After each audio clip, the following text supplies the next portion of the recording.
നീലാംബരി രചന നീലാംബരി അവതരണം ഷാഹുൽ മലയിൽ editing Faisal C M ഊഞ്ഞേരി. കവലയിൽ നിന്ന് അല്പം മാറി പുഴയുടെ തീരത്തുള്ള കള്ള് ഷാപ്പിലാണ് മുകുന്ദൻ. ആട്ടവും പാട്ടും കൂത്തും നിറഞ്ഞ അന്തരീക്ഷം. DJ അല്ല, കൊട്ടും പാട്ടും, പിന്നെ 60കളിലെ വസന്തങ്ങളുടെ ലുങ്കി ഡാൻസും. പക്ഷേ മുകുന്ദന്റെ മനസ്സ് തറവാട്ടിൽ കുടുങ്ങിക്കിടന്നു. പൂജയുടെ അവസാന ദിവസം എല്ലാവരും തറവാട്ടിൽ കൂടാറുള്ള പതിവാണ്. പൂജ കഴിയും ദിവസം രാവിലെ എല്ലാവരും കുളിച്ചൊരുങ്ങി ഉമ്മറത്ത് കാത്തു നിൽക്കും. വല്യമ്പൂരിയുടെ തരുന്ന പ്രസാദം വാങ്ങാനും അയാളുടെ കയ്യിൽ നിന്നും മന്ത്രിച്ച് നിറച്ച രക്ഷ വാങ്ങാനും. പക്ഷേ എന്നത്തെയും പോലെ ഇന്നും അച്ഛനും മാമനും കൂടി തന്നെ നിർബന്ധിച്ച് വീട്ടിലേക്ക് അയച്ചു. അതെന്താവും അങ്ങനെ? ആ വല്യമ്പൂരി ഒരു കള്ളനാ. അല്ലെങ്കിൽ തന്നെ തന്റെയും നീലാമ്പിന്റെയും വിവാഹം നടക്കാൻ എന്നെപ്പോൾ തന്നെ തിടുക്കമായിരുന്നു അച്ഛനും അമ്മയ്ക്കൊക്കെ. സ്വത്തുക്കൾ വേഗം തട്ടിയെടുക്കാൻ. എന്നിട്ടിപ്പോ നിശ്ചയത്തിന്റെ കാര്യം പറയുമ്പോൾ ഒരു തണുപ്പ മട്ട. എല്ലാവർക്കും എന്തോ മാറ്റമുണ്ട്. എല്ലാ അനിരുദ്ധന്റെ മനയിൽ പോയി വന്നതിന് ശേഷമാണ് മുകുന്ദൻ ഓരോന്ന് ഓർത്തുകൊണ്ട് ഷാപ്പിന് പുറത്തേക്ക് ഇറങ്ങി. പാലത്തിനപ്പുറം റോഡിലിരിക്കുന്ന സ്വന്തം ബൈക്കിലേക്ക് അവനെ നോക്കി. ഒന്ന് പോയി നോക്കിയാലോ? നോക്കാം, അതാ നല്ലത്. തന്നെ ഒഴിവാക്കി എന്ത് മല അവിടെ മറിക്കുന്നതെന്ന് അറിയണല്ലോ. പള്ളിറുമി അവൻ മനസ്സിലായി ഓർത്തു. നാലുകെട്ടിന്റെ ഒരു വശത്തു കൂടി നടന്ന് ഓരോരുത്തരായി വാതിൽ കടന്നു. ദത്തനും ശശിധരനും പ്രത്യേകിച്ചൊന്നും തോന്നിയില്ല. മുൻപൊക്കെ സ്ഥിരം ഉപയോഗിച്ച മുറിയും കുളവുമാണ് അകത്തുള്ളത്. ഇപ്പൊ എല്ലാ കൊല്ലവും 3 ദിവസം മാത്രം കയറി ഇറങ്ങേണ്ടി വരുന്നു എന്ന് മാത്രം. ഇന്ന് വൈകുന്നേരം കൂടി വല്യമ്പൂരിക്കും പരിവാരങ്ങൾക്കും ഭക്ഷണം കൊടുക്കാൻ പോയതുമാണ്. പക്ഷേ കൽപ്പനയുടെ കാലുകളൊന്ന് വിറച്ചു. രാമാനുജൻ മരിച്ചാൽ പിന്നെ ഈ വാതിൽ കടന്നു പോയിട്ടില്ല. ഈ വാതിൽ മുതൽ പൂജക്കായി അടച്ച വിലക്കപ്പെട്ട ആ വാതിൽ വരെ പണ്ടൊക്കെ സധൈര്യം കറങ്ങി നടന്നിരുന്നതാണ്. കുളത്തിൽ കുളിച്ചും തൂത്തും തുടച്ചുമൊക്കെ അങ്ങനെ. പക്ഷെ അതിനപ്പുറം സ്ത്രീകൾക്ക് പണ്ട് എന്നോ മുതൽ പ്രവേശനമില്ലായിരുന്നു. തന്റെ മകന് വേണ്ടിയാണ് ഇപ്പോൾ താൻ ഈ വാതിൽ കിടക്കേണ്ടി വന്നത്. എന്നെങ്കിലും തന്റെ മകന്റെ കൈകൊണ്ട് ഈ അസത്തിന്റെ കഴുത്തിൽ ഒരു താലി വീണാൽ അവന്റെ ആയുസിന് ആപത്തൊന്നും വരാൻ പാടില്ല. അതിനുവേണ്ടി താൻ എന്തും ചെയ്യും. ആകെയുള്ളൊരു മകനാണ്. അതുമോർത്ത് വാതിൽ കടന്നുകൊണ്ട് കൽപ്പനയൊന്ന് തിരിഞ്ഞു നോക്കി. വാതിൽ കടക്കാതെ അങ്ങനെ തറഞ്ഞു നിൽക്കുകയാണ് നീലാംബരി. ഒരു വിറയൽ അവളുടെ ഉടലാകെ പിടികൂടി. പിന്നിൽ നിന്ന് ആരോ വലിക്കുന്ന പോലെ. തനിക്ക് മാത്രം അനുഭവപ്പെടുന്ന ആ സുഗന്ധം തന്റെ കൈക്ക് പിടിച്ച് തടയുന്ന പോലെ. നാലുകെട്ടിൽ നിന്ന് നോക്കിയാൽ ഇന്നും കാണാറുള്ള കാഴ്ചയാണ് ഈ വാതിൽ. പിന്നെ പൂജയ്ക്ക് തുറക്കുമ്പോൾ മാത്രം മിന്നായം പോലെ കാണുന്ന ആ കുളവും. അതിനപ്പുറം എന്താണെന്ന് പലപ്പോഴും അമ്മയോടും തുളസിയോടും ചോദിച്ചിട്ടുണ്ട്. തുളസി പറഞ്ഞു തന്ന കഥകൾ കേട്ട് കാണാൻ കൊതിയായിട്ടുണ്ട്, ഒപ്പം ഭയവും. ഇങ്ങോട്ട് കേറി വാടി, ആരുടെ വായിക്കടിട്ടാ നിൽക്കും അവിടെ? കൽപ്പന മുരണ്ടുകൊണ്ട് പതിഞ്ഞ സ്വരത്തിൽ പറഞ്ഞു. നില വാതിൽ കടന്നു. ചെറിയൊരു കാറ്റ് അവളുടെ മുഖത്തിന് നേരെ അടിച്ചു. നിലയുടെ അഴിച്ചിട്ട മുടിയും ധാവണിത്തുമ്പും പുറകിലേക്കൊന്ന് പാറിക്കൊണ്ട് തിരികെ വന്നു. വീണ്ടും എല്ലാം പഴയ പോലെ. ആ ഇടനാഴിക്കപ്പുറം ദൂരെയായി കാണുന്ന തകർന്ന അഴികളുള്ള ജനൽ. ഇപ്പോൾ അവിടെ ഭയപ്പെടുത്തുന്ന ഇരുട്ടാണ്. പക്ഷേ പകലാ ജനലിലൂടെ താമരപ്പൂവും കുളത്തിന്റെ ചെറിയൊരു ഭാഗവും കാണാം. ചുറ്റും മഞ്ഞ ബൾബിന്റെ നേരിയ വെളിച്ചം മാത്രമുണ്ട്. ശശിധരനും ദത്തനും നടപ്പിന്റെ വേഗത കൂട്ടി. അവർക്ക് പുറകിലൂടെ പറ്റിച്ചേർന്ന് നടക്കുകയാണ് ലാവണ്യ. തൊട്ടുപുറകിൽ കൽപ്പന. ആദ്യത്തെ ആവേശമൊന്നും ലാവണ്യയിൽ ഇപ്പോൾ ഇല്ല. ഭയം നാവിന് വിഴുങ്ങിയിരിക്കുന്നു. കുളത്തിനകത്തേക്ക് തുറക്കുന്ന വാതിലിനടുത്തെത്തിയപ്പോൾ ആ നിശബ്ദതയിൽ എവിടെയോ വെള്ളത്തുള്ളി ഒരു താളത്തിൽ അങ്ങനെ ഇടവിട്ട് വീഴുന്ന ശബ്ദം കേൾക്കാം. മഴവെള്ളം എന്തിലോ തങ്ങി നിന്ന് ചെറിയ തുള്ളിയായി വെള്ളത്തിൽ തന്നെ വീഴുന്ന ശബ്ദമാണത്. കുറെ കൂടി മുന്നോട്ട് നടന്നപ്പോൾ നീലാംബരിയും നിന്നു. കുളം കാണാനാണല്ലോ താനും ലാവണ്യം വന്നു. പിന്നെ നിന്നെ ലാവണ്യ ഇപ്പൊ കൽപ്പനമ്മയുടെ കയ്യിൽ തൂങ്ങി നടക്കുന്നു. അവൾ മെല്ലെ വിളിച്ചു, ലാവണ്യെ. ഭയത്തോടെ നടന്നിട്ടാവണം മറ്റെന്തോ കേട്ട പോലെ ലാവണ്യം കൽപ്പനയൊന്ന് വിറച്ചുപോയി. ഹോ, പേടിപ്പിച്ചിട്ടുണ്ടി. എന്താടി? കൽപ്പന ചോദിച്ചു. അല്ല, ഞങ്ങളിവിടെ നിൽക്കാം, വാ ലാവണ്യെ. നീലാംബരി പറയുമ്പോൾ ലാവണ്യ കൽപ്പനയെ നോക്കി. പക്ഷെ കൽപ്പന അവളോട് പറ എന്ന പോലെ കണ്ണു കാണിക്കുന്നുണ്ട്. ലാവണ്യക്ക് നാവ് പൊന്തുന്നില്ല. കൽപ്പന അവളുടെ കയ്യിലൊന്ന് പീച്ചി. ആ അപ്പച്ചി, അല്ല നില, എനിക്ക് പേടിയാവുന്നു. ഒറ്റയ്ക്കൂടെ നിൽക്കാം, നമുക്ക് ഇവർക്കൊപ്പം പോവാം. കുറച്ചുകൂടിയാലേ പോകാനുള്ളൂ, അല്ലേ അപ്പച്ചി? ലാവണ്യ വിക്കി പറഞ്ഞൊപ്പിച്ചു. നിലയുടെ കണ്ണ് മിഴിഞ്ഞു വന്നു. പൂജ നടക്കുന്നിടത്ത് താനിങ്ങനെ പോവാനാണ്? അത് എനിക്ക് പറ്റില്ല, ഞാൻ വരില്ല. അവിടെ പൂജ നടക്കുന്നിടത്ത് സ്ത്രീകൾ പോകാൻ പാടില്ലെന്ന് മുത്തശ്ശൻ പറയാറുണ്ടല്ലോ. നീലാംബരി പറഞ്ഞു. കൽപ്പനയ്ക്ക് ദേഷ്യം വന്നു. പക്ഷെ ദേഷ്യപ്പെട്ടിട്ട് ഇനി കാര്യമില്ല. എങ്ങനെയാ അവളെ ഈ വാതിൽ വരെ എത്തിക്കണം? പൂജ നടക്കുന്ന കുറെ കൂടി ഉള്ളിലോട്ടാ കൊച്ചേ. ഞങ്ങൾ പോയി വന്നേരം നിങ്ങൾ 2 പ്രായം കഴിഞ്ഞ പെൺപിള്ളേര് ഈ കുളത്തിനടുത്ത് നിൽക്കുന്നത് നല്ലതല്ല. വേഗം നടക്കി പിള്ളേരെ, സമയമാവുന്നു. ഒന്നും അടിച്ചെങ്കിലും പൂജ നടക്കുന്ന ഇവിടെയല്ലല്ലോ എന്നുള്ള സമാധാനത്തിൽ അവൾ അവർക്കൊപ്പം നടന്നു. ആദ്യമായി കാണുന്നതിൻ്റെ ഒരു അതിശയം നീലാംബരിയിൽ ഉണ്ടായിരുന്നു. പോകും വഴി മുറികളൊന്നും തന്നെ അവൾ കണ്ടില്ല. വളരെ വിശാലമായ ഇടനാഴിയാണ്. തുറക്കാതെ അടഞ്ഞു കിടന്നതിൻ്റെ ആവാം. വല്ലാത്തൊരു മണമായിരുന്നു അവിടമാകെ. ഒടുവിൽ ആ വാതിൽക്കൽ അവരെത്തി. ശശിധരനൊന്ന് തിരിഞ്ഞു നോക്കി. എല്ലാവരും ഉണ്ട്. അയാൾ ആ വാതിലിൽ നിന്ന് മുട്ടി. വാതിൽ തുറക്കുന്ന കാത്ത് ശശിധരനും ദത്തനും മുണ്ടിനെ മടക്കി നിവർത്തിയിട്ട് വിനയത്തോടെ നിന്നു. വല്ലാത്തൊരു ശബ്ദത്തോടെ വാതിൽ തുറക്കപ്പെട്ടു. കത്തിച്ചു പിടിച്ച കോർവിളക്കുമായി ആചാരബാഹുവായ ഒരുത്തൻ മുന്നിൽ നിൽക്കുന്നു. കറുത്തുയരമുള്ള ഒരു രൂപം, പുറത്തേക്ക് ചാടിയ വയറിന് താഴെയായി ഉടുത്തിരിക്കുന്ന കറുത്തമുണ്ട്, അതിനുമേലൊരു തോർത്തും ചുറ്റിയിട്ടുണ്ട്. കയ്യിലെ കോൽവിളക്ക് ഉയർത്തിയ ആൾ എല്ലാവരെയും നോക്കി. പക്ഷേ മുന്നിൽ നിന്ന ശശിധരൻ ദത്തിന് ഒരുപോലെ ഞെട്ടിക്കൊണ്ട് മുഖത്തോട് മുഖം നോക്കി. പ്രതീക്ഷ പോലെ ഹോമകുണ്ടത്തിന്റെ വെളിച്ചമോ പുകപടലങ്ങളോ മന്ത്രോച്ചാരണങ്ങളോ ഒന്നും തന്നെ കാണാനോ കേൾക്കാനോ ഇല്ല. കോൽവിളക്കിന്റെ അല്പപ്രകാശം മാത്രം, ഒപ്പം ആ ഭീകര രൂപം. വല്യമ്പൂരിയുടെ പരിവാരങ്ങളിൽ ആരോ ഒരുവൻ. പടിപ്പുരത്താൻ നിന്നില്ല. തറവാട്ടിലേക്ക് തിരിയുന്ന വഴിയിൽ മുകുന്ദൻ ബൈക്ക് വെച്ച് വേഗത്തിൽ നടന്നു. ദൂരെയായി കരിനിഴൽ വീണ തറവാട് ഒരു പ്രേതമാളിക കണക്കി അവനെ മാടി വിളിച്ചു. പടിപ്പുരത്തുനിന്ന് പൂട്ടിരിക്കുന്നു. നാശം! കൊടുത്തിരുന്ന മുണ്ട് ഒന്നുകൂടി അഴിച്ചെടുത്ത് മതിലിന്റെ ഉയരം കുറഞ്ഞതായി തോന്നിയ ഭാഗത്തൂടി അവൻ താഴേക്ക് ചാടി. ഏതോ മുൾച്ചെടിയുടെ മുള്ളുകൊണ്ട് അവന്റെ മുട്ടിന് താഴെ കോറി പറഞ്ഞു. നാശം പിടിക്കാൻ! ഇതൊക്കെ ആരും നട്ടുവളർത്തി! എന്തൊരു പുകച്ചില! ഈ വശത്തു കൂടി മതിൽ ചാടിയ നിമിഷത്തെ അവൻ പഴിച്ചു. എല്ലാം തട്ടിക്കുടഞ്ഞ് ഒരിക്കൽ കൂടി മുണ്ടഴിച്ചെടുത്ത് ഒരു കള്ളനെ പോലെ പാത്തും പതുങ്ങിയും മുകുന്ദൻ തറവാടിനടുത്തേക്ക് നടന്നു. ഇടയ്ക്കിടെ കേൾക്കുന്ന കോമന്റെയും നായുടെയും മത്സരിച്ചുള്ള വിളിയിൽ അവനൊന്ന് പതറിയോ. ഈ പാതിരാവിൽ എവിടെയോ ഇരുന്ന് കുയിൽ വരെ നീട്ടി പാടുന്നു. നടക്കുമ്പോൾ പുറകിൽ നിന്ന് ഓരോ അപശബ്ദങ്ങൾ കേൾക്കുന്ന മുകുന്ദൻ തിരിച്ചറിഞ്ഞു. കരിയിലകളെ കുലുക്കിക്കൊണ്ട് വേഗത്തിൽ എന്തോ തന്റെ പുറകെ പാഞ്ഞു വരുന്ന പോലെ. പെട്ടെന്ന് തിരിഞ്ഞു നോക്കിയാൽ വന്നതെന്തോ ഇരുട്ടിൽ പതുങ്ങും പോലെ. സമയം 12 മണി കഴിഞ്ഞിരിക്കുന്നു. ആദ്യമായിട്ടാണ് ഈ സമയം തറവാടിന്റെ പുറത്തിങ്ങനെ നടക്കുന്നത്. വർഷത്തിൽ ഒരിക്കലാണ് ഇവിടെ തങ്ങാറുള്ളത് പോലും, അതും പൂജയുടെ അവസാന ദിവസം മാത്രം. നടക്കുന്നതിനിടയിൽ തന്റെ പുറകിലാരോ ഉള്ള പോലെ തോന്നിയവന് ഓടി വന്നതെന്നോ വിളിക്കാൻ മടിച്ച് ചെറുചിരിയോടെ കൂടെ കൂടിയതുപോലെ മുകുന്ദനൊന്ന് നിന്നു. ഒരു വേള അവന് ഉമിനീരിറക്കിപ്പോയി. ഇല്ല, മുകുന്ദന് ഭയം എന്താണെന്ന് അറിയില്ല. ഞൊടിയിടയിൽ അവനൊന്ന് തിരിഞ്ഞു നോക്കി. തൊട്ടുമുന്നിൽ തൊട്ടില്ലെന്ന പോലെ ഇരുണ്ടുപോയി എന്ന രൂപം എപ്പോഴോ തന്റെ കൂടെ കൂടിയതാണ്. 2-3 അടി പുറകിലേക്ക് വേച്ചു പോകുമ്പോൾ ഒരു മരക്കഷ്ണത്തിൽ തട്ടി അവൻ പുറകിലേക്ക് വീണുപോയി. കണ്ണുകൾ മുറുക്കി അടച്ചൊരിക്കൽ കൂടി തുറന്നു. മുന്നിൽ കൂറ്റിരുട്ട്. പക്ഷെ നേരത്തെ താൻ തിരിഞ്ഞെന്ന് നോക്കിയെടുത്ത് മാത്രം തന്നേക്കാൾ ഉയരമുള്ള കരിനിഴൽ പോലൊരു മനുഷ്യരൂപം. കൂരിരുട്ടിനേക്കാൾ ഒരു പിടിയിലുള്ള അതിൽ കൂടുതലായിരുന്നു. ആ രൂപം അല്പം കുനിഞ്ഞ് മുന്നോട്ടാഞ്ഞുകൊണ്ട് മുകുന്ദനെ നോക്കി കാണുകയാണ്. വേണ്ട, അയ്യോ വേണ്ട! മുകുന്ദൻ കൈകൾ പുറകിലേക്ക് കുത്തി പിന്നിലേക്ക് ഇഴഞ്ഞുകൊണ്ട് ചാടി എഴുന്നേറ്റു. തന്നെ നേർക്ക് പാഞ്ഞു വരുന്നതിനെ കാണാൻ അവന്റെ കണ്ണുകൾ മെഴിഞ്ഞു വന്നു. പിന്നെ ഒന്നും നോക്കിയില്ല. കഴിയും വേഗത്തിൽ ഓടി. മടിക്കുത്തഴിഞ്ഞ് വീണ മുണ്ടിൽ തട്ടി ആങ്ങി വീഴാൻ പോകുമ്പോഴും മുണ്ടഴിച്ച് കയ്യിൽ വലിച്ചിഴച്ച് ഓടി മുകുന്ദൻ. ഒന്നുറക്കി അലറണമെന്നുണ്ട്, പക്ഷെ ഒച്ച പൊന്തുന്നില്ല. മുറ്റത്തുകൂടി ഓടി ഉമ്മറത്തേക്കെത്തി. വേഗത്തിൽ പടികൾ കയറുമ്പോൾ കാല് തന്നെ മുഖമടിച്ച് ഉമ്മറത്തേക്ക് വീണു. ആ വേദനയിൽ മുകുന്ദൻ ആദ്യം നോക്കിയത് പുറകിലേക്കാണ്. ധരിച്ചിരുന്ന ഇറക്കമുള്ള അടിവസ്ത്രത്തിന്റെ പോക്കറ്റിൽ തിരികെ പേനാക്കെത്തി വിറയാർന്ന കൈകളാൽ നിവർത്തി മുന്നിലേക്ക് വീശുമ്പോൾ മുന്നിൽ ശൂന്യമായിരുന്നു. അവനെ തുരത്തി ഓടിച്ചിരുന്നതെന്തോ വീണ്ടും ഇരുളിൽ ഓടി ഒളിച്ചു. മന്ത്രതന്ത്രങ്ങൾ മണക്കുന്ന തറവാടിന് ഉൾവശം കണ്ടിട്ടാവണം. മുകുന്ദൻ തിരിഞ്ഞു നോക്കി.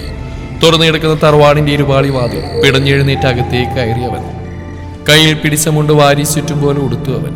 മുൻവശത്തെ എല്ലാ ലൈറ്റും അണച്ച് ഗൂഢമായ ചിരിയോട് അകത്തേക്ക് പോയ കൽപ്പന വാതിലടക്കാൻ മറന്നതാണ്. അതുകൊണ്ടെന്താ, മകന്റെ മരണം തിരികെ പോയില്ലേ? മറ്റെന്തൊക്കെയോ കൂടി അനുഭവിക്കാൻ യോഗമുണ്ട് കൽപ്പനയുടെ പ്രിയ പുത്രന്. മുന്നിൽ നിൽക്കുന്ന ആചാരബാഹുവായ ആളെ കണ്ടതും ശശിധരൻ ദത്തിനൊന്ന് പകച്ചു. കൽപ്പനയുടെ നല്ല ഉയര് സ്വർഗത്തിലെത്തി. അല്ല, നരകവാതിൽ തള്ളി തുറന്ന് തനിയെ കയറിപ്പോയി. ലാവണിക്ക് ടെൻഷൻ കാരണം മുള്ളാൻ മുട്ടി. നീലാംബരിൽ ഒരു ഞെട്ടിലാണെങ്കിലും കൂടെ തന്റെ സ്വന്തം കുടുംബക്കാരാണല്ലോ എന്നോർത്ത് അവൾ സമാധാനിച്ചു. പൂജിക്കാനുള്ള ഏലസ് കൊണ്ടുവരുന്ന ആൾ മാത്രം അകത്തേക്ക് വരൂ. അയാളുടെ പരിക്കൻ സ്വരം മുഴങ്ങി കേട്ടു. കൽപ്പന ശശിധരന്റെ മുഖത്ത് നോക്കി. കൽപ്പനയുടെ നോട്ടം കണ്ടത് ശശിധരൻ അയാളോട് ചോദിച്ചു, പൂജ എവിടെ നടക്കുന്നു? അല്ല, ഒന്നും കാണുന്നില്ല. ഇവിടെ അല്ലേ? അല്ല, ഇവിടുന്ന് കുറെ കൂടി അകത്തേക്കാ. സമയം കളയാനില്ല, വേഗം വരൂ. അയാൾ നിന്ന് തിടുക്കം കൂട്ടുകയാണ്. കൽപ്പനയൊന്ന് വിറച്ചു. അവർ നീലാംബരിയെ നോക്കി. ഇത്രയും പേർ നിൽക്കുമ്പോൾ എങ്ങനെ ഇവരുടെ കയ്യിൽ മാത്രം കൊടുത്തയക്കും? പെണ്ണിന് ചിലപ്പോൾ പെട്ടെന്ന് അപകടം മണത്താലായി. ഇവളെ പൂജ നടക്കുന്നിടത്ത് താൻ ഒറ്റയ്ക്ക് കൊണ്ടുപോകുന്ന കാര്യം ചിന്തിക്കാൻ കൂടി വയ്യ. തറവാടിന്റെ പകുതിയോളം ഈ അടച്ചിട്ട മുറികൾക്കുള്ളിലാണ്. അപ്പൊ പിന്നെ താനെങ്ങനെ തിരികെ വരും? ദയനീയ ഭാവത്തിൽ കൽപ്പന ശശിധരനെ നോക്കി. ശശിധരന് കൽപ്പനയുടെ നോട്ടത്തിന്റെ അർത്ഥം മനസ്സിലായി. പക്ഷേ അയാൾക്കതൊന്നും അപ്പോൾ പ്രശ്നമായിരുന്നില്ല. എങ്ങനെയെങ്കിലും കാര്യം നടത്തണം. അയാൾ കൽപ്പനയെ നോക്കി കണ്ണുരുട്ടി. അവരനങ്ങുന്നില്ലെന്ന് കണ്ടപ്പോൾ നേരത്തെ തയ്യാറാക്കിയ പ്ലാൻ നീലാംബരി കേൾക്കാറുന്നുണ്ടോ അയാളങ്ങ് പറഞ്ഞു. കൽപ്പന, ഞാനും തത്തിനും വൈകുന്നേരം 2 അടിച്ചതാ. ഏലസിന്റെ കാര്യം ഞാനങ്ങ് മറന്നുപോയി. അപ്പം മദ്യപിച്ച് ഞങ്ങൾ എങ്ങനെയാ തിരുമേനിക്ക് ഏലസ് കൊടുക്കുക? അതുകൊണ്ട് നീയും പിള്ളേരും കൂടി കൊണ്ടുകൊടുക്കുക, അതാ നല്ലത്. അയാൾ പറഞ്ഞ് കൈയൊഴിയുമ്പോൾ കൽപ്പന ശശിധരനെ നോക്കി പല്ലുറുമി. ദത്തൻ ലാവണിയെ നോക്കി. തന്റെ മകളാണ്. ഒരച്ഛനെ പോലെ കൊഞ്ചിച്ചിട്ടൊന്നുമില്ല. പക്ഷെ എന്തോ ആ ഇരുട്ടിലേക്ക് അവളെ പറഞ്ഞേക്കാൻ അയാളുടെ മനസ്സ് അനുവദിക്കാത്ത പോലെ. അറിയാ, ആരെങ്കിലും ഒരാൾ പോയാൽ മതി എന്നല്ലേ പറഞ്ഞ്? ഇപ്പൊ കൽപ്പന പോകുന്നെങ്കിൽ ഒരു കൂട്ടിന് കൂടെ നീലാംബരി പോട്ടെ, അതല്ലേ നല്ലത്. ആദ്യമായി തന്റെ അച്ഛനോട് ലാവണിക്ക് ഒരു സ്നേഹം തോന്നി. പക്ഷെ കൽപ്പന അയാളെയും തുറിച്ചു നോക്കി. ഒരു ഭർത്താവ് ഒരു സഹോദരൻ കൊള്ളാം. ഭർത്താവിന് സ്വന്തം മകനാ വലുത്, സഹോദരന്റെ മകളും. തനിക്കൊന്നും പറ്റുന്നില്ല, ഇവർക്കൊക്കെ ഒരു കുഴപ്പമില്ല. നിങ്ങൾക്ക് എന്താ പറഞ്ഞു വരുന്നത്? ഞാനെന്താ ഒറ്റയ്ക്ക് തിരികെ വരെന്നാണോ? ആ വിളങ്ങ് വാങ്ങി വെച്ചാൽ മതി. ഇത്തവണ ഞെട്ടിയ നീലാംബരിയാണ്. താൻ കൂടി പോകുന്നുണ്ടെങ്കിൽ അമ്മായി എങ്ങനെയാണ് ഒറ്റയ്ക്ക് വരുന്നത്? നിങ്ങൾ എന്തായി കാണിക്കുന്നത്? വലിയമ്പൂരി കാത്തിരിക്കുക. വരാനുള്ള ആളെ എൻ്റെ ഒപ്പം വരിക. ഇപ്പോൾ വന്നില്ലെങ്കിൽ പിന്നെ ഇരുട്ടിൽ വരേണ്ടി വരും. വിളിക്കാൻ വന്നയാൾക്ക് ദേഷ്യം വരാൻ തുടങ്ങി. അയ്യോ അങ്ങനെ പറയില്ലേ, ഒരു മിനിറ്റ്. അതും പറഞ്ഞ ശശിധരൻ കൽപ്പനയ്ക്ക് നേരെ തിരിഞ്ഞു. അയാളുടെ കണ്ണിൽ ദേഷ്യമാളി. ഞങ്ങളിവിടെ പുറത്ത് നിൽപ്പുണ്ടല്ലോ, ഒന്ന് വേഗം പോകാൻ നോക്ക് കൽപ്പനയെ. അതും പറഞ്ഞ് ശശിധരൻ ആ അനുയായി നോക്കി പറഞ്ഞു. പൂജ നടക്കുന്നവരെ ഈ പെണ്ണുകൾ വരും. ശശിധരൻ നീലാംബരിയെ കണ്ണുകൾ കൊണ്ട് അയാൾ കാട്ടിക്കൊടുത്തു. തന്ത്രം എന്തോ പയറ്റുകയാണെന്ന് വന്നയാൾക്ക് മനസ്സിലായി. അയാളുടെ ചുണ്ടിലൊരു വഷളം ചിരി വിരിഞ്ഞു. ശശിധരൻ തിരിഞ്ഞ എല്ലാവരോടായി പറഞ്ഞു. അതെ, കൽപ്പനക്കൊപ്പം നിങ്ങൾ രണ്ടാളും കൂടി പോകണം. അവൾക്ക് പേടിയാ. നീലാംബരി, ലാവണി, സമയങ്ങളേണ്ട, രണ്ടാളും വേഗം ചെല്ലും, വേഗം. ശശിധരൻ അയാളുടെ ഉറച്ച തീരുമാനം പറയുമ്പോൾ ദത്തൻ പിന്നെ ഒരു അക്ഷരം മിണ്ടിയില്ല. നീലാംബരിക്ക് എന്ത് പറയണമെന്നറിയാൻ കഴിയാതെയായി. അമ്മായിയോട് എന്തും പറഞ്ഞേക്കാം, ഏറിയാൽ ചീത്ത പറയും.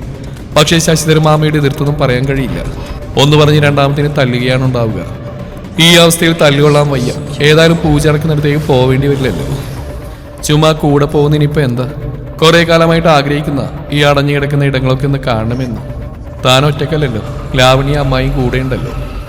പോരാത്തതിന് അമ്മാവനെയും ദത്തനൊക്കെ ഇല്ലേ? എന്താണ് ഈ ആലോചിച്ച് നിൽക്കുന്നത്? വേഗം ചെല്ലാൻ നോക്ക്. ശശിധരൻ വീണ്ടും ഒച്ചയെടുത്തു. കൽപ്പന വിറച്ച് പോവാൻ നേരം ശശിധരൻ അവിടെ ചെവിലായി മെല്ലെ പറഞ്ഞു. നീ വിഷമിക്കണ്ട, ധൈര്യമായിട്ട് പോയിക്കോ. നിങ്ങൾക്ക് പുറകെ ഞാനും ദത്തനും ഉണ്ടാവും. അയാളത് പറയുമ്പോൾ കൽപ്പനയ്ക്ക് ചെറിയൊരു ആശ്വാസം തോന്നി. കോൽവിളക്കും പിടിച്ച് വെളിച്ചം കാട്ടി മുന്നോട്ട് പോകുന്ന അയാൾക്ക് പുറകിലായി കൽപ്പനയും അവർക്കൊപ്പം ലാവണിയും ഏറ്റവും പുറകിലായി നീലാംബരിയും നടന്നു. അവരുടെ ആ പോക്ക് നോക്കി ശശിധരനും ദത്തനും പരസ്പരം നോക്കി ചിരിച്ചു. മുകുന്ദൻ ചുറ്റുമൊന്ന് കണ്ണോടിച്ചു. ആരെയും കാണുന്നില്ല. ഇതിനിടയിൽ വേഗത്തിൽ ഓടിപ്പോയി വാതിലടച്ച് കുറ്റിയിട്ടിരുന്ന മുകുന്ദൻ അവൻ താഴെയുള്ള ഓരോ മുറികളായി പരിശോധിച്ചു. ഒരു മുറിയിൽ 2 കട്ടിലായി ഭാർഗവൻ നായരും സരോജിനിയും നല്ല ഉറക്കത്തിലാണ്. പതിവില്ലാതെ വാതിൽ തുറന്നിടക്കുന്നു. മറ്റൊരു മുറിയിൽ മായ കിടന്നുറങ്ങുന്നു. പക്ഷെ ലാവണിയെ കാണുന്നില്ല. ആ മുറിയും പൂട്ടിയിട്ടില്ല. പിന്നെ അവൻ നോക്കി. ഇല്ല, തന്റെ അച്ഛനെയും അമ്മയും മാമനെയും കാണുന്നില്ല. അവനെന്തോ പന്തികേട് മണത്തു. ചുറ്റും കണ്ണോടിക്കുമ്പോഴെപ്പോഴോ 4 കെട്ടിനപ്പുറം കാണുന്ന ആ കഥകിലേക്ക് അവന്റെ നോട്ടം പോയി. ചെറിയൊരു ഭയം ഉള്ളിൽ തോന്നിയെങ്കിലും അവൻ അവിടേക്ക് നടന്ന് മെല്ലെ കാതുകൂർപ്പിച്ചു. കേൾക്കുന്നുണ്ട്, ആരുടേക്കോ സംസാരം കേൾക്കുന്നുണ്ട്. തന്റെ അച്ഛൻ്റെയും ദത്തൻ മാമന്റെയും സംസാരമാണത്. നാശങ്ങൾ, ഇതിനകത്ത് എന്തുണ്ടാകാനാ കയറിപ്പോയത്? ഇനി അകത്ത് വല്ല നിധിയോ മറ്റോ കാണുമോ? എന്നെ കൂട്ടാ പോവാൻ മാത്രം അത്ര വലുത് എന്താ ഇതിനകത്ത്? അവൻ മെല്ലെ ആ വാതിൽ കടന്നു. ഭദ്രാക്ഷമയോടെ കാത്തിരിക്കുകയാണ്. ഇപ്പൊ വരാമെന്നും പറഞ്ഞ് പോയതാണ് നീലാംബരി. തന്റെ അമ്മയ്ക്കൊപ്പം കിടക്കാൻ പോയ കുട്ടിയാണ്. പക്ഷേ കുറെ കഴിഞ്ഞപ്പോഴാണ് അവൾക്ക് അസഹനീയമായ വയറുവേദന ഉണ്ടായത്. മാസമുറയുടേതാണ്. ഈ മാസം ഡേറ്റ് അല്പം വൈകി. മാറിയെടുക്കാനുള്ള വസ്ത്രങ്ങൾ എടുക്കാൻ വന്നാണ് മുകളിൽ. അപ്പോഴാണ് താൻ പോലും കാര്യം അറിയുന്നത്. ഭദ്രയുടെ ഓർമ്മ കുറച്ച് പിന്നിലേക്ക് പോയി. മുത്തശ്ശി അറിഞ്ഞ മോളെ? ഭദ്ര അല്പ ആശങ്കയോടെയാണ് അത് നീലാംബരിയോട് ചോദിച്ചത്. കാരണം തറവാട്ടിൽ അതൊക്കെ ഇപ്പോഴും അശുദ്ധിയാണ്. ഒപ്പം കിടക്കാൻ പാടില്ല, കട്ടിലിൽ കിടക്കാൻ പാടില്ല, അനാവശ്യമായി കറങ്ങിയടക്കാനോ അധികമൊന്നിലും സ്പർശിക്കാനോ പാടില്ല. എന്തിന് സ്ഥിരമായി ഉപയോഗിക്കുന്ന വസ്ത്രങ്ങൾ പോലും ധരിക്കാൻ പാടില്ല. എല്ലാ മാസവും മാസമുറ സമയത്ത് ധരിക്കാൻ പ്രത്യേകം വസ്ത്രങ്ങൾ കരുതണം. അത് മറ്റാരും കാണാതെ കഴുകി ഉണക്കി സൂക്ഷിക്കണം. 7 കഴിഞ്ഞ് ക്ഷേത്രത്തിലെ പുണ്യാഹമോ കടൽ വെള്ളമോ തെളിച്ച് തറവാട് ശുദ്ധി വരുത്തണം. ഞാൻ പറഞ്ഞു അമ്മ, എനിക്ക് വൈകുന്നേരം മുതലേ വയ്യായിക ഉണ്ടായിരുന്നു. ഇപ്പൊ കിടക്കാൻ നേരം പീരീഡ്സ് ആയത്. അപ്പൊ തന്നെ ഞാൻ മുത്തശ്ശിയോട് പറഞ്ഞു, തുളസിയോടും പറഞ്ഞു. ആ മുറിയിൽ പുണ്യാഹം തളിക്കാന്ന് പറഞ്ഞിട്ടുണ്ട് തുളസി. നീല പറയുമ്പോൾ തെല്ലൊരു പരിഭവം അതിൽ നിറഞ്ഞു നിന്നു. അതുകൊണ്ടാവും ഭദ്ര അങ്ങനെ ചോദിച്ചു. മോളെ വഴക്ക് പറഞ്ഞു അമ്മ? അവളുടെ മുഖം കൂടുതൽ വീർത്തു. ചെറുതായിട്ട്. ശ്രദ്ധിക്കാത്തെന്തേന്ന് ചോദിച്ചു. എന്തൊരു പഴമയല്ലേ, ആർത്തവ അശുദ്ധിയാണെന്നൊക്കെ പണ്ടുള്ളവർ പറയുന്നല്ലേ. കാലം മാറി, എല്ലാവരും ഇപ്പൊ കട്ടിൽ തന്നെ കിടക്കാറ്. എല്ലായിടത്തും പോവുകയും തൊടുകയൊക്കെ ചെയ്യും. ഇവിടെ ഉള്ളവർക്കാ തലയിൽ 2 കൊമ്പ്. മുത്തശ്ശിയെ സഹിക്കാൻ പറ്റാത്ത എല്ലാം തൊട്ട് അശുദ്ധാക്കി എന്ന് പറഞ്ഞൊരു ചാട്ടമാ. നീല പറയുമ്പോൾ ഭദ്രയൊന്ന് ചിരിച്ചു. പഴയ ആൾക്കാരല്ലേ കുട്ടി, എനിക്കും കുറച്ചൊക്കെ അങ്ങനെ തന്നെയാ കേട്ടോ. അതുകൊണ്ട് വേഗം പോയി വസ്ത്രം മാറി വാ. മോൾക്കുള്ള കിടക്കാമ്മ മോളുടെ മുറിയിൽ തന്നെ നിലത്തി വിരിച്ചേക്കാം. നാളെ നേരത്തെ എഴുന്നേറ്റ് കുളിച്ച് മുറിയിൽ തന്നെ ഇരിക്കണം കേട്ടോ. വലിയമ്പൂരി പൂജ കഴിഞ്ഞ് പോണ സമയം, അങ്ങോട്ടൊന്നും വരാനേ പാടില്ല. ഭക്ഷണമൊക്കെ തുളസി മുറിയിൽ കൊണ്ട് തരും. പൂജിച്ച് കിട്ടുന്ന ഏലസി 7 കുളിച്ച ശേഷം ധരിച്ചാൽ മതി കേട്ടോ. അത് കേട്ടപ്പോൾ നീലയൊന്ന് പരിങ്ങി. പാവമ്മ, ഏലസ് കൽപ്പന അമ്മായിയുടെ കയ്യിൽ താൻ കൊടുത്തു എന്നാണ് കരുതിയിരിക്കുന്നത്. പൂജ കഴിയുമ്പോൾ എല്ലാവരും കൂടി എന്നെ കൊല്ലുമോ? മോളെ എന്താ ആലോചിക്കുന്നേ? ഒന്നുമില്ലമ്മ. പിന്നെ ഒറ്റയ്ക്ക് പോകണ്ട, രാത്രി ഒത്തിരിയായി. ബാത്റൂമിൽ കൂട്ടിന് തുളസിയെ കൂടി കൂട്ടിക്കോ. തുളസി എന്നെക്കാത്ത അടുക്കള വാതിൽക്ക് തന്നെയുണ്ട്. പിന്നെ ഒരു കാര്യം, താഴെ ആരും ഉറങ്ങിയിട്ടില്ല. എന്താണെന്നറിയില്ല, ഉമ്മർത്ത് നിൽക്കുന്നുണ്ട് എല്ലാവരും. ആണോ? മോൾ അവരോടൊന്നും പറയാൻ നിൽക്കണ്ട. ബാത്റൂമിൽ പോയി വസ്ത്രം മാറ്റി കൊടുത്ത് ആരുടെയും കണ്ണിപ്പെടാൻ വേഗം വരും. പൂജാ സമയത്ത് മാസമുറയെന്ന് കൂടി അറിഞ്ഞാൽ പിന്നെ അത് മതി. നാളെ ഞാൻ പറഞ്ഞോളാം എല്ലാവരോടും. എന്തായാലും നാളെ പൂജ കഴിയല്ലോ. നീലാംബരി മുറിയിൽ പോയി മാറിയെടുക്കാനുള്ള വസ്ത്രങ്ങളും മറ്റെടുത്ത് താഴേക്ക് പോയി. ഭദ്രവും ദീർഘശ്വാസം എടുത്തു. നിലയ്ക്ക് കിടക്കാനായി പായ നിലത്തി വിരിച്ച് പഴയൊരു പുതപ്പം എടുത്തു വെച്ച് കാത്തിരിക്കുകയായിരുന്നു ഭദ്ര. ഏറെ നേരമായി പോയിട്ട് കാണുന്നില്ല. ഭദ്ര താഴേക്ക് ഇറങ്ങി വന്നു. നല്ല ഇരുട്ടാണ്. ഗോവണിക്ക് താഴെയുള്ള സ്വിച്ചിൽ പരിധി അവർ ലൈറ്റ് ഓൺ ചെയ്തു. തൻ്റെ അമ്മയുടെ മുറിയിൽ പോയി നോക്കി. ഇല്ല, അവിടെയില്ല. വേഗത്തിൽ നടന്ന് അടുക്കള ഭാഗത്തേക്ക് പോയി. തുളസിയുടെ മുറിയിലേക്ക് നോക്കി. നല്ല ഉറക്കം. അതുകൂടി കണ്ടപ്പോൾ ഭദ്രക്ക് ഭയമായി. തുളസി, തുളസി! ഭദ്ര തുളസിയെ കുലുക്കി വിളിച്ചു. എന്താ കുഞ്ഞേ? തുളസി ചാടിപ്പടഞ്ഞ് എഴുന്നേറ്റു. നിലമോള് അവളിങ്ങോട്ട് വന്നിരുന്നോ? ആ വന്നല്ലോ, കുറെ നേരമായല്ലോ. മോള് തുണി മാറ്റി മുകളിലേക്ക് പോയിട്ട്.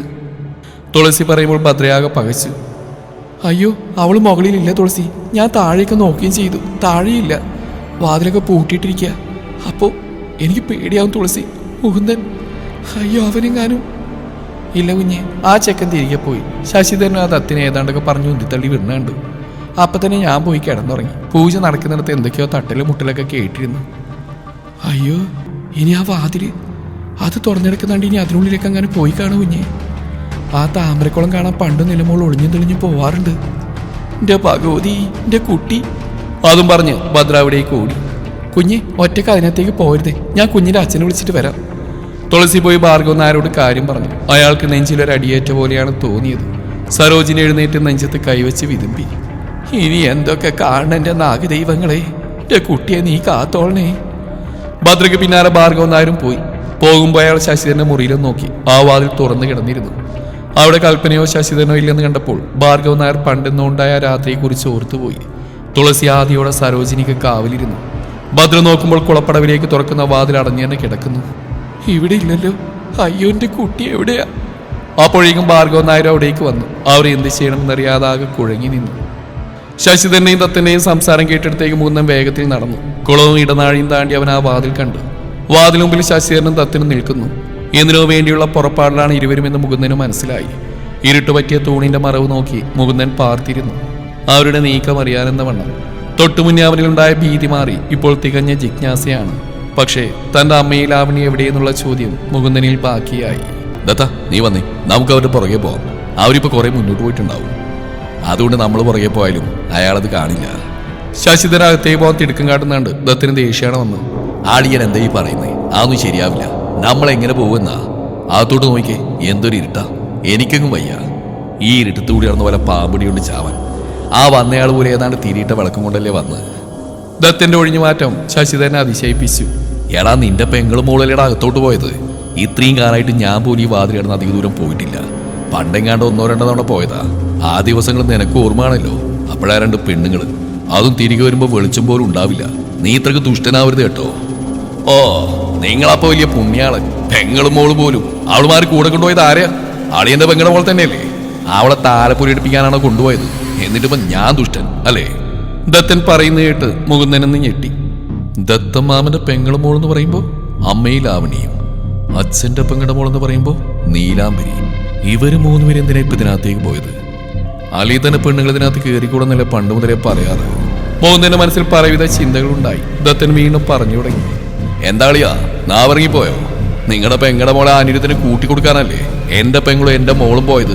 അതും നിങ്ങൾ പറഞ്ഞിട്ട്. എന്നിട്ടിപ്പോ ദത്തന്റെ വാക്കുകൾ കേട്ട് മുകുന്ദൻ ആ ഇരുട്ടിൽ തറഞ്ഞിരുന്നു പോയി. ഓരോ കാര്യങ്ങൾ ഓർത്തെടുത്തപ്പോൾ എന്തൊക്കെയോ സംശയങ്ങൾ അവന്റെ മനസ്സിലൂടെ കടന്നുപോയി. പൂജ ചെയ്യുന്ന വല്യമ്പൂരിമാർക്ക് ഇല്ലത്തെ സുന്ദരികളായ പെൺകുട്ടികളെ കൂട്ടിക്കൊടുക്കുന്ന പരിപാടി മുകുന്ദൻ നേരത്തെ കേട്ടിട്ടുള്ളതാണ്. പക്ഷെ അതൊക്കെ പണ്ടുള്ള കാര്യങ്ങളല്ലേ. പിന്നെ ഇപ്പൊ എന്താ ഇങ്ങനെ? ഓഹോ, അപ്പൊ ഇതുവരെ എത്തി കാര്യങ്ങൾ. ഇതിനു വേണ്ടിയാണ് ഇന്നെ നിർബന്ധിച്ച് പറഞ്ഞു വിട്ട്. കൊള്ളാം, തനിക്കൊരിക്കൽ വരുന്ന മറ്റൊരുത്തെ രുചിച്ചു നോക്കുന്നത് എവിടുത്തെ ന്യായ? മുകുന്ദന്റെ ചോര തിളച്ചു കയറി. അവൻ നിന്ന് വിറച്ചു. കയ്യിലെ പേന കത്തി കയ്യിൽ മുറുകി. തന്റെ അച്ഛനെ കുത്തി മലർത്തിയാലോ എന്ന് പോലും അവനൊരു നിമിഷം ചിന്തിച്ചു പോയി. പക്ഷെ വേണ്ട, എങ്ങനെയാ അവരെ നീക്കം തടയണം? അകത്തെന്താ നടക്കുന്നതെന്ന് ആദ്യം അറിയണം. അതുകൊണ്ട് താൻ ക്ഷമിച്ചേ പറ്റൂ. മുകുന്ദൻ വീണ്ടും ഇരുട്ടിൽ പതുങ്ങി. ദത്ത, വിട്ടേക്കടാ. അവളെ പോലെയാണ് എനിക്ക് എന്റെ കൽപ്പന. അവളെ പോലെയാണ് നിനക്ക് നിന്റെ മോളിൽ ലാവണ്യ. ഇപ്പൊ നമ്മൾ തമ്മിൽ വഴക്കടിക്കില്ല വേണ്ടത്. നമുക്ക് എങ്ങനെയും കൽപ്പനയും ലാവണ്യയും പുറത്തെത്തിക്കണം. എന്നിട്ട് ഒന്നും സംഭവിച്ചില്ലാത്ത പോലെ എത്രയും പെട്ടെന്ന് അവരവരുടെ മുറികളിൽ പോയി വിശ്രമിക്കണം. ആ നീലാംബരിയുടെ കാര്യം പിന്നെ രാവിലെ നോക്കിയാൽ മതിയല്ലോ. രാവിലെ എല്ലാവരും ഉണരുമ്പോൾ നമ്മൾ നമ്മുടെ മുറി കിടന്ന് ഉറങ്ങുന്നതായിട്ട് മറ്റുള്ളവർ കാണാൻ പാടുള്ളൂ. പിണങ്ങാതെ വാദത്താ. ശശിധരൻ ദത്തന്റെ കൈയും പിടിച്ച് ഇരുട്ടിലേക്ക് ഇറങ്ങി. പോക്കറ്റിൽ കിടന്ന ചെറിയ ഫോണിന്റെ ടോർച്ച് തെളിയിച്ച് അവർ മുന്നോട്ട് നടന്ന് അവരറിഞ്ഞില്ല. അകലം പാലിച്ച് അവർക്ക് പുറകെ കൂടിയ മുകുന്ദനെ കൽപ്പനയുടെ കയ്യിൽ ചുറ്റിപ്പിടിച്ച് നടക്കുകയാണ് ലാവണ്യ. അപ്പച്ചി ഒന്നും വേണ്ടായിരുന്നു, എനിക്ക് പേടിയാവുന്നു. ലാവണ്യ കൽപ്പന കേൾക്കാൻ പാകത്തിനാണ് സംസാരിക്കുന്നത്.